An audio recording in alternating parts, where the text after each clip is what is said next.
Senhor, meus irmãos, eu sou o irmão Ronaldo, vosso irmão em Cristo. Como sempre fazemos toda semana, estamos disponibilizando aqui os comentários das nossas revistas de Escola Dominical. Hoje eu quero trazer um comentário rápido, tá, sobre um assunto da revista dos juvenis, que tem por título A Liderança em o Novo Testamento. A revista dos juvenis nesse trimestre está todo relacionado à liderança, tanto no Antigo quanto no Novo Testamento. E assim eu vou fazer o comentário da lição 7, que tem sobre título A Liderança em o Novo Testamento.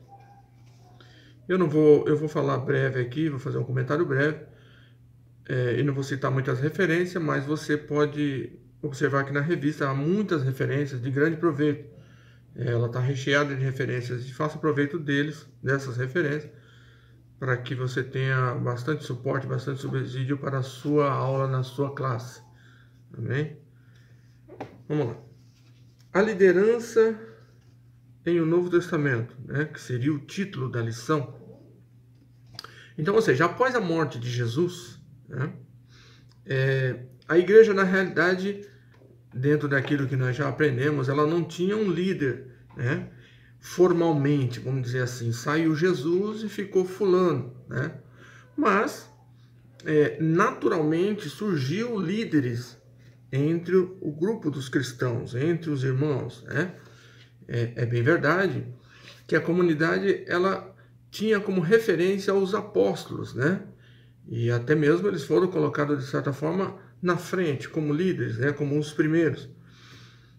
Mas por talvez, ou o que nós entendemos, por Pedro, Tiago e João estarem mais próximos ao Senhor, isso é o que a Bíblia nos mostra, né?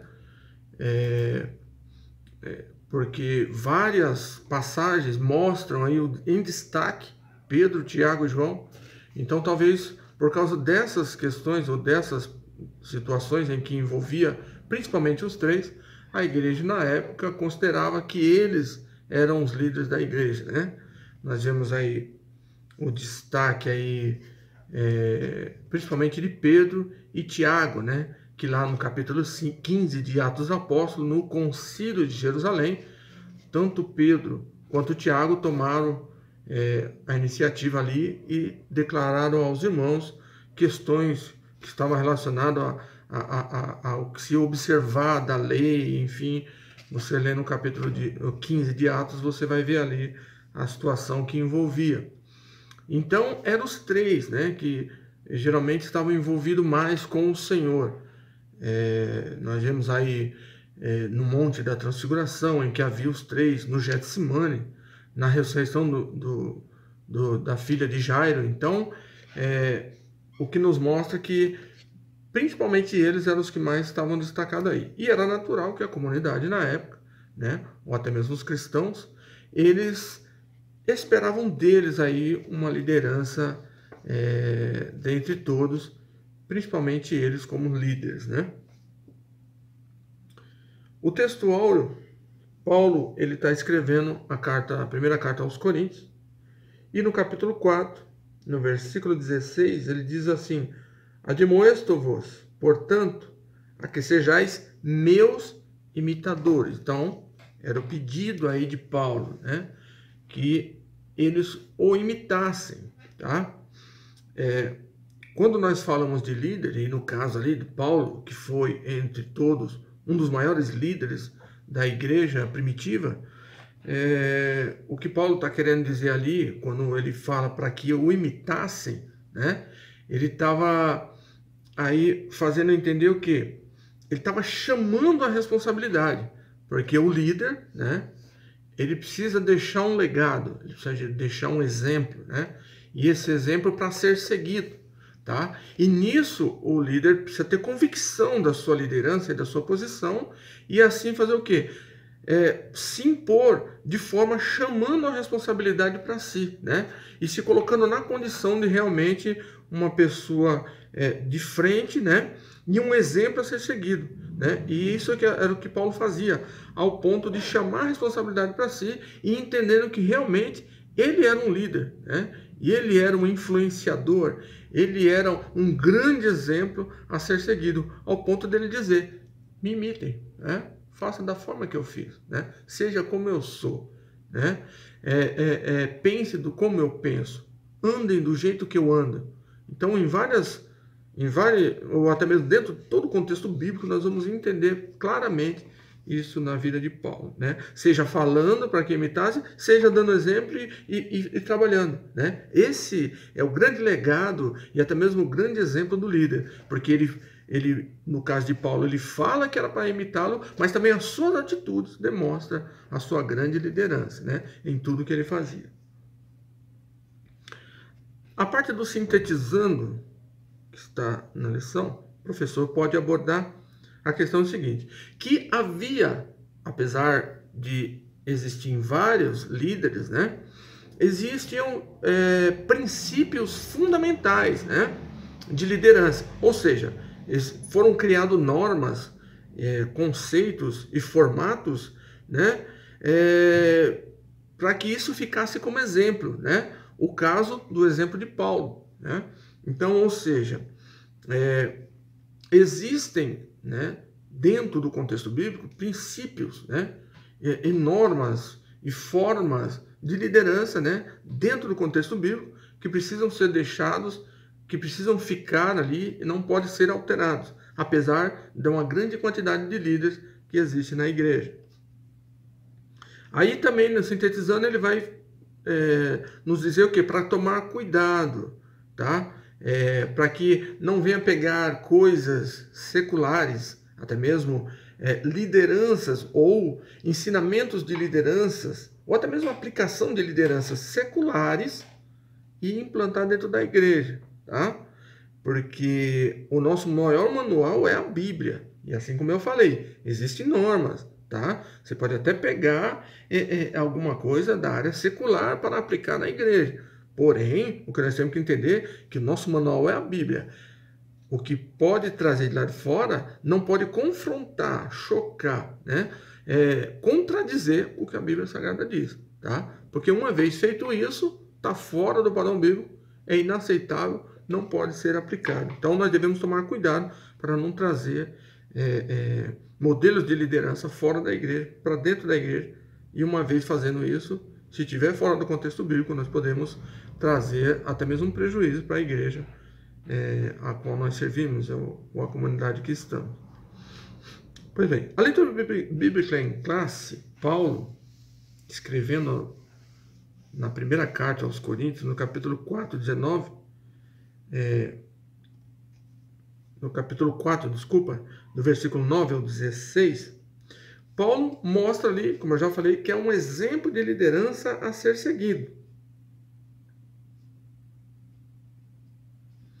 Então, ele é um grande exemplo a ser seguido.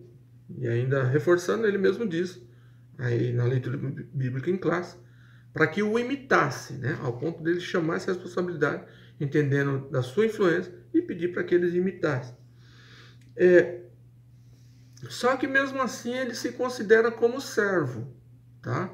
Apesar de toda a autoridade, de tudo que ele continha, de toda a sua bagagem, ele se considerava servo. Ao ponto dele dizer, né, que ele foi colocado, os apóstolos, foi colocado por Deus por último. Por quê? Porque eles sofriam, né? Talvez alguém possa esperar da liderança que seja ovacionado, né? Seja colocado como primeiro, ele não pode sofrer, ele não vai passar privação, né? Ele vai ser considerado por todo mundo, não vai ser criticado, né? Não vai sofrer dano nenhum, né? Mas Paulo dizia ao contrário, que ele tomava tapa na cara, que ele passava fome, passava nudez, né? E sendo o grande apóstolo que foi, ou seja, o grande líder que foi, ele não precisava, ou talvez não deveria acontecer aquilo com ele, mas acontecia, né? E ele aceitava isso, né? E mesmo assim ele procurava ainda trabalhar na obra de Deus, trabalhava secularmente para não ser pesado aos irmãos, enfim, mostrando aí que o verdadeiro líder, ele faz porque ele gosta de fazer, ele é espontâneo em fazer, e não está preocupado com o que vai acontecer. E quando acontecer coisas adversas, ele continua no mesmo sentido, na mesma posição, fazendo aquilo a qual ele foi chamado. Ele entende isso daí, tá? E nada. Ele deixa com que rompa aquele propósito que ele tem de fazer a obra de Deus. E nada venha romper aquilo que Deus colocou na sua mão para que ele fizesse, né? Então ele entende o chamado, tá? O verdadeiro líder entende isso aí. E dentro desse pacote do chamado, está tudo aí que Paulo relaciona: e passado e suportado. E mesmo assim, ele nunca deixou de fazer a obra de Deus a qual ele foi chamado. Porque muitos líderes, às vezes, ele acha que na igreja ninguém vai afrontar ele, né? Que todo mundo vai considerar o trabalho dele como nada, né? E que não vai vir provações na vida dele. Ele acha que ele vai sentar lá na frente lá, vai ditar as ordens, todo mundo vai considerar ele, ninguém vai criticar, né? Ele não vai sofrer coisa nenhuma, né? Tudo vai correr bem, e não é bem assim. Eu sei que os irmãos que têm as suas atividades dentro da igreja sabem o quão sofrido é e o quanto doloroso é servir ao Senhor e as coisas que têm acontecido. Mas, irmão, seja firme, né? Continue, porque entenda o seu chamado. Não foi o homem que te deu. Deus usou o homem para te dar aquilo que ele queria te dar. E com certeza vai haver recompensa, né? Então, continue fazendo a obra do Senhor.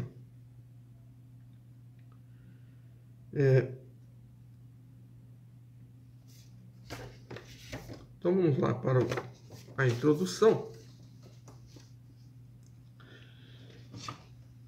Então a introdução nos traz ensinamento que o quê? Com a morte de Cristo, né, surgiram vários líderes na igreja.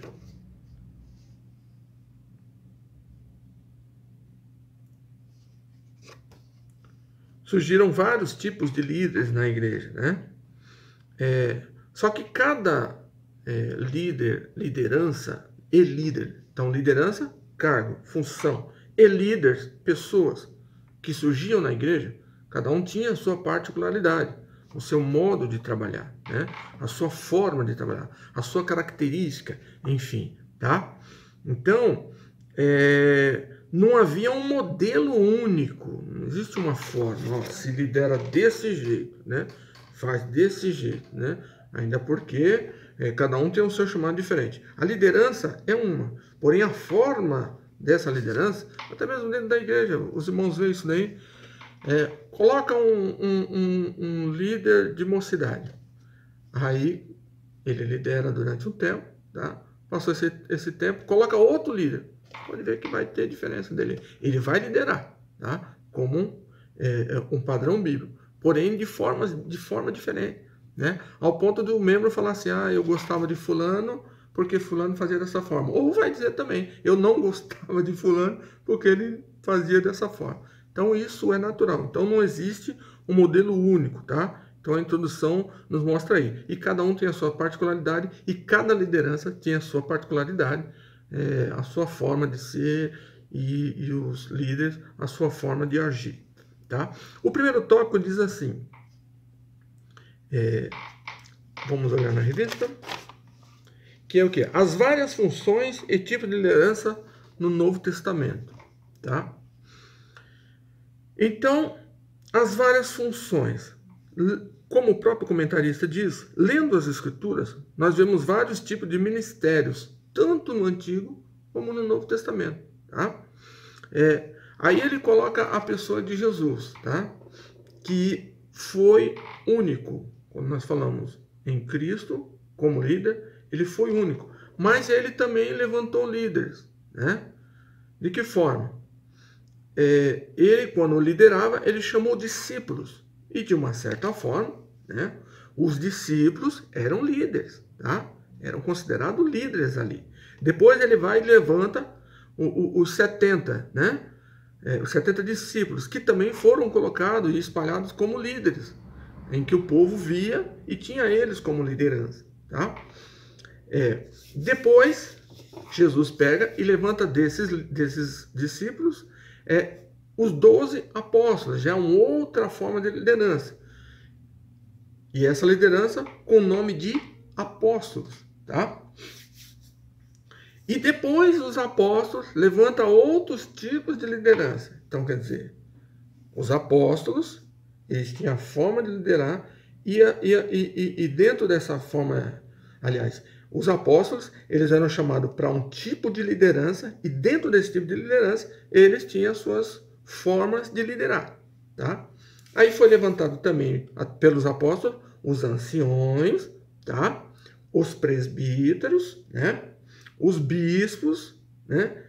E também vamos falar de pastores, né? Aliás, os anciões, os presbíteros e os bispos, que tinham a mesma função do que tem um pastor, de pastorear. Só que quando nós falamos em nomenclatura de liderança, né?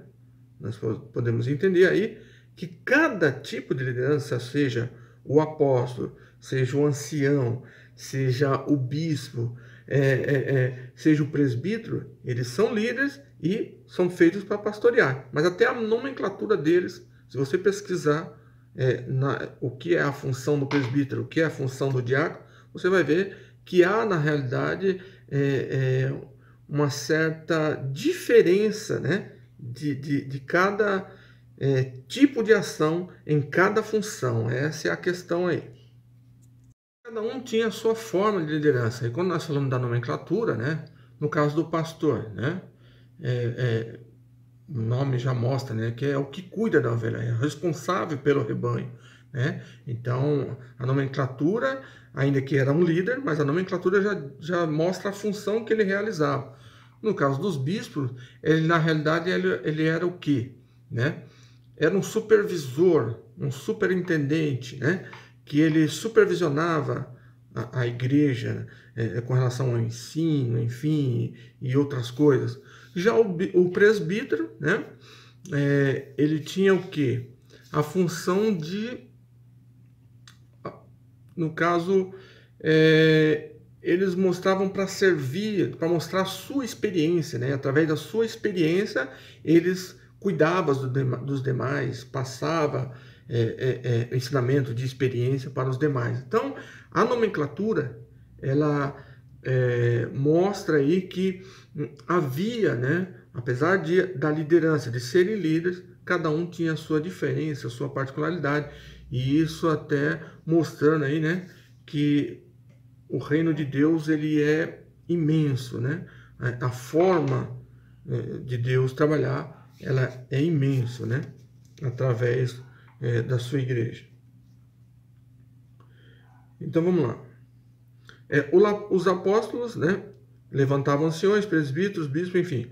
Depois, líderes, né? Depois aí levantaram com relação à necessidade da igreja, e aí eu falo de novo da nomenclatura, falando aqui dos diáconos, né, que eram para servir o povo, porque Pedro mesmo disse, né, que não era bom que eles saíssem da ministração da palavra para servir a igreja, porque eles tinham a função deles, né? E os diáconos, como líderes, tinham a função deles do que eles servir na questão da assistência social, enfim, e os outros e as outras coisas que aconteciam na igreja ou as necessidades da igreja, eles atendiam, né? Então eram todos tipos de liderança no Novo Testamento, com as suas formas, suas particularidades, né? E as suas formas de liderar, tá bom? Aí também fala a Bíblia de governos, né? E de líderes, né? Hoje temos os líderes de grupos, né, na igreja, cada um tem os seus grupos, né? Seus líderes, né? Nos seus grupos, as irmãs têm a sua liderança, tem a liderança das irmãs, né? Seja em departamentos, seja em grupos, enfim. As crianças têm a liderança deles, né? Que tem o formato deles também. O evangelismo tem voltado à missão, tem o secretário de missão, o adido missionário, e até mesmo o missionário, enfim, mostrando que o quê? A amplitude e a diversidade do Novo Testamento, né? Com relação à liderança, tá? Continuando, o tópico 2, a vivência da liderança no Novo Testamento. Então, como que era a vivência dos líderes no Novo Testamento? No capítulo 3, né, de 1 Coríntios, né, mostra ali que havia uma grande divisão na igreja, né, o partidarismo, né, causado por alguns crentes ali, em que uns diziam que era de Paulo, outros de Apolo, outros de Pedro, né, e outros de Cristo. Mas Paulo, ele demonstra ali que aquilo era uma grande carnalidade. Então, quando fala da vivência dos líderes no Antigo Testamento, aí já mostra ali como que era a vida de Paulo, como ele agia com relação às igrejas, né? Mostrando, direcionando, ensinando, né? E aí Paulo mostra para eles ali que o que nós deveríamos nos gloriar, não nos gloriar em homens, né? Mas sim gloriarmos em Deus e somente nele. O texto nos mostra que o líder de verdade não tem e nem procura ter privilégios. Então, uma das outras coisas da vivência deles, ou da vivência do líder no Novo Testamento, e que estamos também nele, é o quê? Que o líder não tem que ter privilégios, né? O líder, apesar da sua posição, ele não é melhor do que ninguém, né? Ele não vai aqui ser colocado em primeiro, mas para ter os seus privilégios, as suas bajulações, enfim, não, né? Mas o que ele tem que fazer é o quê? Focar única e exclusivamente, como eu já falei no começo, antes e apesar de tudo, né? Mesmo sofrendo, entender o seu chamado e realizar a obra de Deus, independente do que aconteça. Porque pode acontecer coisas boas, mas também pode acontecer coisas ruins. Ainda no tópico 2, Paulo mostra, né, que ele gerou a igreja de Corinto, né? E quem conhece sabe que Paulo, com relação à igreja de Corinto, ele defende o seu apostolado, em que o povo de Corinto não considerava e não queria considerá-lo como apóstolo. Então, vê aí, né, um grande líder, Paulo, que inclusive criou a igreja de Corinto, gerou eles, como ele mesmo fala, como filhos amados, né?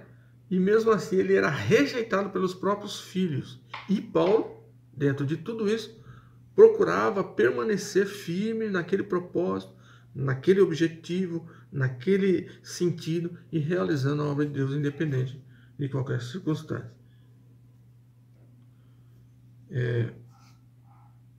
Hoje existem pessoas que entendem que o chamado,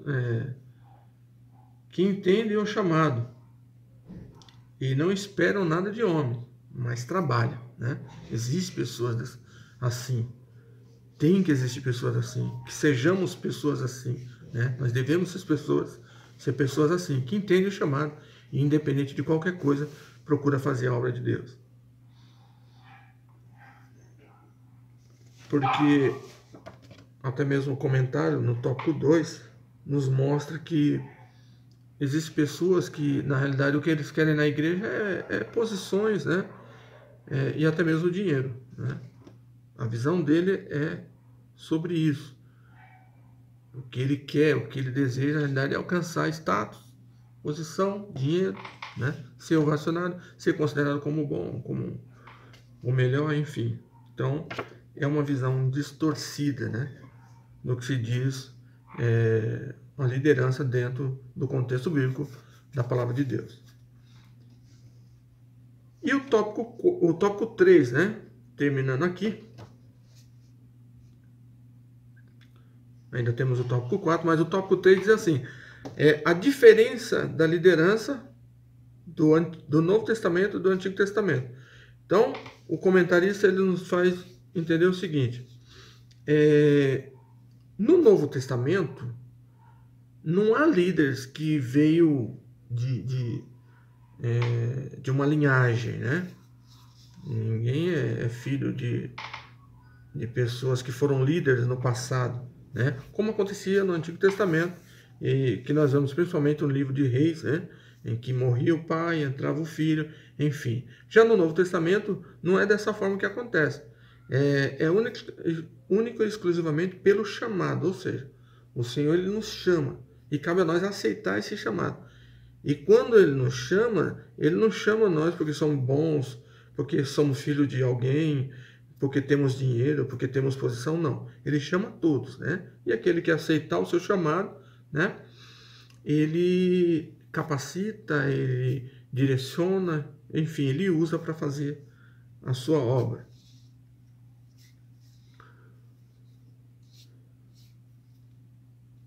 Então, no Novo Testamento não há isto, né? É através do chamado e da aceitação de cada um, assim que ele nos torna líderes. E o tópico 4, eu finalizando aqui, o título do comentário diz: a liderança em o Novo Testamento como modelo para a nossa liderança de hoje. Então,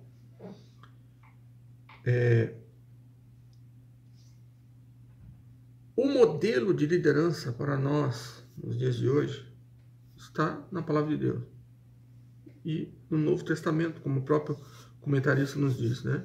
Na vida dos apóstolos, na vida dos homens de Deus, né? Que a Bíblia nos mostra. Então, esse é o nosso modelo. Porque hoje vemos a implantação de administração dentro das igrejas, né? E até mesmo misturando a questão administrativa com as questões espirituais. Porque quando nós falamos em igreja, nós temos que entender que a igreja se compreende em duas formas. A organização e o organismo. Tá? A organização, até mesmo podemos colocar pessoas que são formadas em administração, enfim, que ainda que não tenham chamado para ser um líder no evangelho, mas ele tem, através do seu estudo, da sua vocação, capacidade de administrar. Isso nós estamos falando da organização, né, com relação às questões materiais da igreja. Então, essa é a parte da igreja da organização, tá? Essa sim pode, muitas vezes, ser alcançado, até mesmo ser implantado, uma forma de liderança que se aprende, que se busca em cursos, em universidades, enfim. Aí nós estamos falando de organização. Mas quando nós falamos de organismo, né, aí sim é a igreja mística de Cristo, é a igreja do Senhor, né, que é um corpo, né, que é um corpo, né, mas ela deve ser o que? Administrada dentro do contexto bíblico. Isso nós estamos falando igreja corpo, corpo de Cristo. Ela tem que ser administrada dentro do contexto bíblico, sem implantações de fora, sem formas seculares, sem formas que sejam fora do contexto bíblico. Então, quando nós falamos de igreja, organismo, igreja de Cristo, a igreja do Senhor, o corpo de Cristo, ela deve ser liderada e administrada dentro das normas da palavra de Deus. Bom? Porque existem dentro de igrejas, né? E isso o comentarista diz, que muitas das vezes eles promovem competições, né?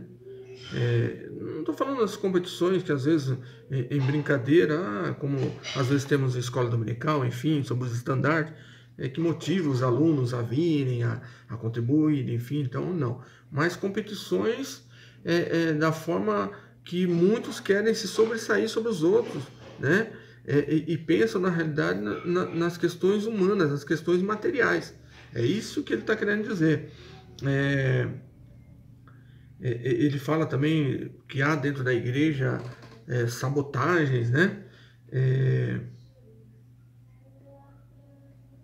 Enfim, coisas que colocam dentro da igreja que não vai ajudar em nada e até mesmo administrativamente vai trazer prejuízo para a obra de Deus, né? Então é isso, não devemos colocar esses tipos de coisas dentro da igreja. E vamos lá. Então, entender que não se deve colocar também administrações que visam a autopromoção, né? Porque o que acontece muito, por exemplo, tira um líder de uma congregação, quando entra outro, né?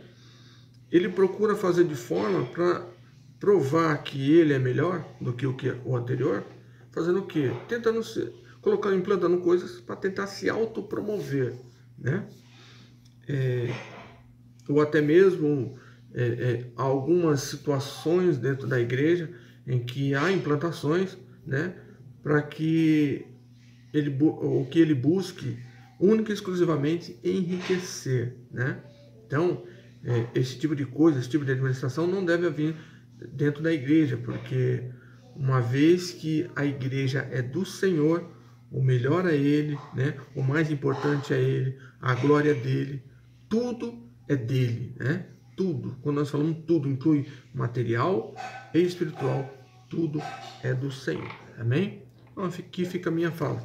Eu vou concluir, né? E vou ler aqui a conclusão do comentarista.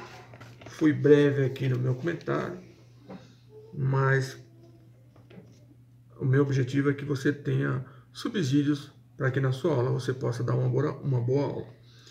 Concluindo, mais do que nunca, necessitamos investir no desenvolvimento de uma liderança saudável.